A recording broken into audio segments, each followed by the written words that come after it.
Hotels are places where you know for sure lots of people stay every day. And not all of those places pay attention to cleanliness as much as they should. There can be bed bugs and other pests around that you won't notice until it's too late. So here's the deal. When you arrive at a hotel and open your room, don't rush to open your bags and put all your clothes onto the shelves, and especially the bed.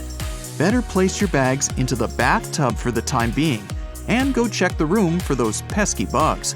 Check out all the rugs, soft furniture, cushions, and all other places that pests could live in.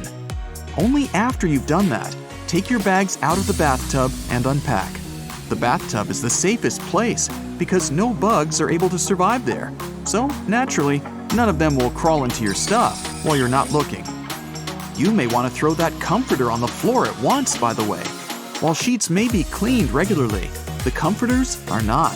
Some hotels wash them every week or so, but others don't even bother. Same goes for your bedding. Most high-end hotels will change the sheets daily, but a lot of budget ones don't change the pillows or bedding after a guest checks out. Definitely a good idea to request fresh pillowcases when you arrive.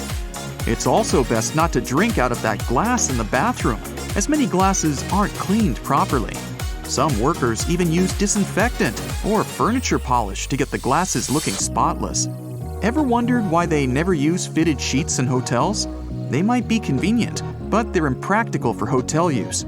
The sheets are changed much more often than you do it at home, and the elastic becomes worn out all too soon.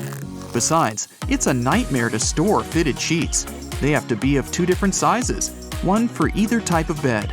It's just easier to take 2 universal flat sheets per double bed and get on with it. Speaking of sheets, you must have noticed that bed linen and towels in hotels are almost always white.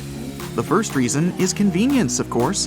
When everything is white, it's easy to wash it all together and use bleach to get rid of any possible stains.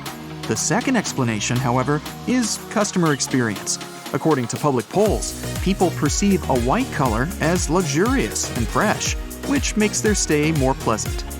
If you see an unusually attractive price for a room on a website, be careful.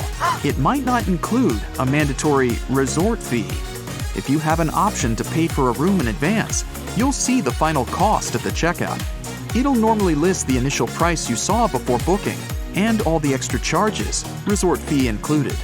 If you decide to pay at the hotel, though, you might be up for a surprise when you check out, so always make sure to read the fine print. You may have seen a rather weird thing in many hotels, a phone in the bathroom, especially just next to the toilet. You'd probably be surprised to know that it's an actual requirement for hotels to receive a 4-diamond rating from AAA. But this also makes pretty good sense.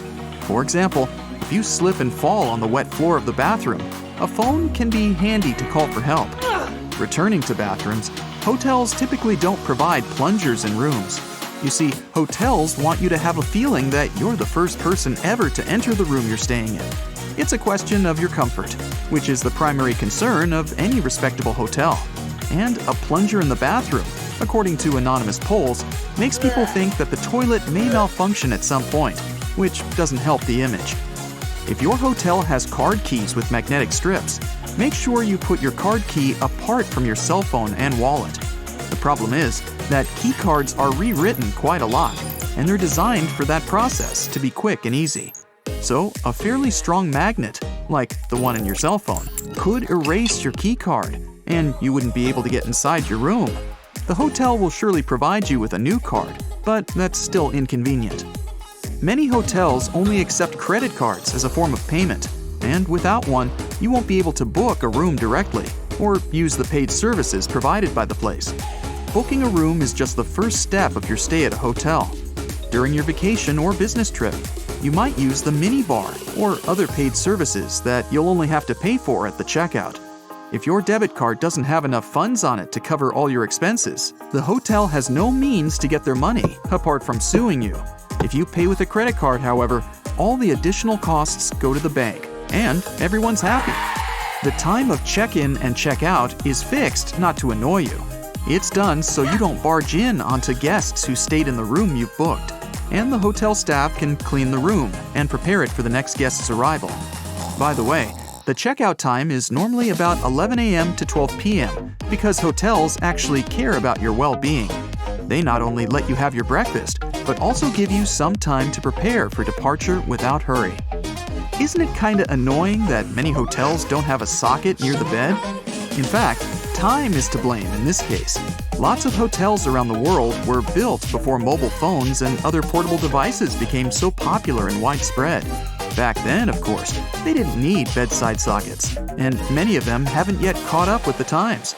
You can avoid this issue if you stay at a hotel that's been built relatively recently.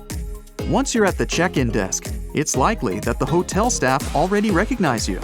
Many hotels, especially higher-end ones, will do a little research of their guests' social media. While this seems a bit creepy, it's only so they can see who you are to make your stay more comfortable. At check-in, you'll also be given an initial key which will reset the door lock and cancel any existing keys. But make sure to be respectful to your receptionists. Sometimes, they may play practical jokes on rude customers by key bombing. This is where they give you 2 of the initial keys. Either key resets the door, so once you use the second one, the first will no longer work. Toothpaste is one item you probably won't find in the hotel room's bathroom. For budget hotels, it's often too expensive to order, as it's classified as a medical supply. For luxury hotels, it's the opposite.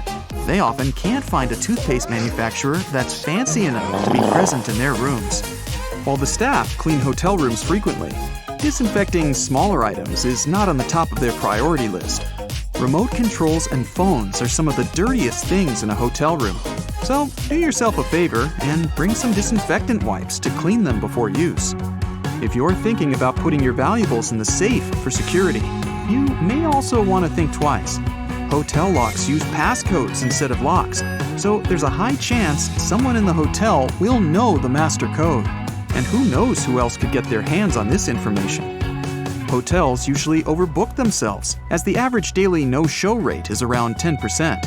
This means there's a chance that you won't actually get your reserved room.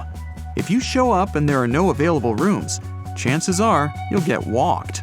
This basically means the hotel will pay for a room at another similar hotel in the area.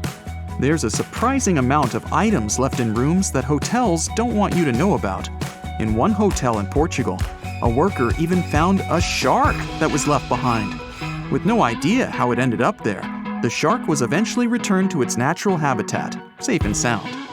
Most, if not all, hotels have fully carpeted floors, and there's a couple of very good reasons for that. First of all, it's your safety.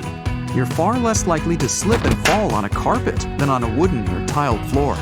Secondly, it's much more cost-effective because it's faster and cheaper to replace a spoiled carpet than change the whole flooring in a room.